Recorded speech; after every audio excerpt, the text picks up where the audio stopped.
জায়গায় জায়গায় কিন্তু মনে হবে যে গোটা পাহাড়টাই বোধহয় এসে এক একটি বাড়িকে গ্রাস করে নিয়েছে। যে জায়গাতে আমি দাঁড়িয়ে রয়েছি এটা হচ্ছে একেবারে মিরিক লেকের পাশে।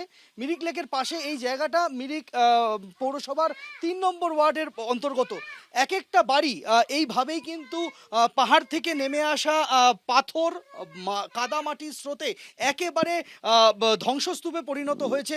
যে বাড়িতে আমি রয়েছি সেই বাড়ির ছবিটা তুমি দেখতে পাচ্ছ যে সেই বাড়ির ওপরে প্রোটেকশন ওয়াল যেটা ছিল, অর্থাৎ পাহাড়ের গায়ে যে থেকে নেমে আসা ধসকে আটকানোর জন্য যে ধরনের প্রোটেকশন ওয়াল হয়ে থাকে, সেই প্রোটেকশন ওয়াল একেবারে ভেঙে পড়েছে এবং সেটা ভেঙে পড়েছে পাশের বাড়ির ওপরে। যখন বাড়ির বাসিন্দারা তারা এখানে তাদের রাতের বেলা ঘুমোচ্ছিলেন, তখন কিন্তু প্রোটেকশন ওয়াল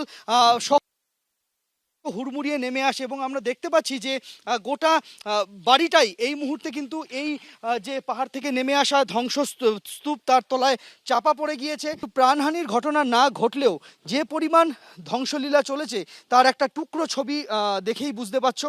পুরো পাহাড়ের ঢাল বেয়ে নেমে আসা কাদার স্রোত, সেটা পাহাড়ের গায়ে যে প্রোটেকশন ওয়াল রয়েছে, বড় বড় কংক্রিটের দেওয়াল, পাথর দিয়ে কংক্রিট দিয়ে তৈরি দেওয়াল, সেই দেওয়ালকে নিয়ে এই বাড়ির ওপরে পড়ে রয়েছে।